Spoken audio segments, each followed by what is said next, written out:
Kemudian di ayat yang lain diperkuat oleh Allah Subhanahu wa taala, wa innaka la'ala khuluqin azim. Dan sesungguhnya Muhammad, engkau memiliki akhlak yang mulia. Bagaimana nabi kita tersebut menghormati, menyayangi, menghargai setiap jiwa walaupun perbedaan ras, perbedaan suku dan perbedaan kulit sekaligus kaum muslimin. Maka jauh-jauh hari Islam sudah menerapkan.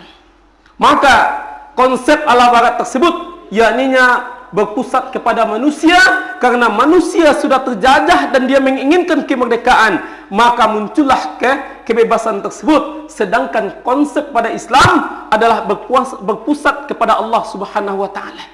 Langsung Allah Subhanahu wa taala yang mengkodratkan bagaimana setiap jiwa harus dijaga, setiap manusia harus dijaga. Bahkan bukan manusia saja, hewan dan tumbuh-tumbuhan pun harus dijaga. Dan begitu pula alam. Kita lihat kaum muslimin, apabila kita tidak berhukum kepada hukumnya Allah Subhanahu wa taala, Allah Subhanahu wa taala mengatakan kepada kita, wa man lam yahkum bima anzalallah fa ulaika humuz zalimin. Sesungguhnya kata Allah Subhanahu wa taala, barang siapa yang tidak berhukum kepada hukumnya Allah Subhanahu wa taala, sesungguhnya mereka adalah orang yang zalim, kata Allah. Sesungguhnya seseorang yang tidak berhukum kepada hukumnya Allah Subhanahu wa taala, maka niscaya manusia tersebut berada dalam kezuliman.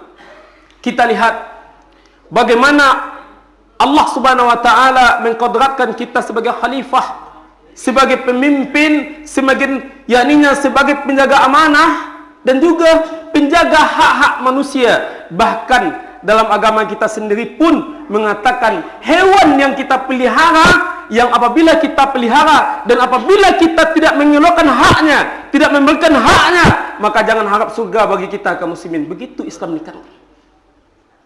Dan begitu pula tanam-tanaman. Istri kita mungkin yang mencintai tanam-tanaman, lalu dia tanam tanaman tersebut di pot, yang mana tanaman tersebut tidak bisa mencari air dan mesti kita yang mencari, lalu tidak disiram, maka akan terancam haknya. Maka kata Nabi kita, apabila itu terjadi kaum muslimin, jangan harap surga bagi kita.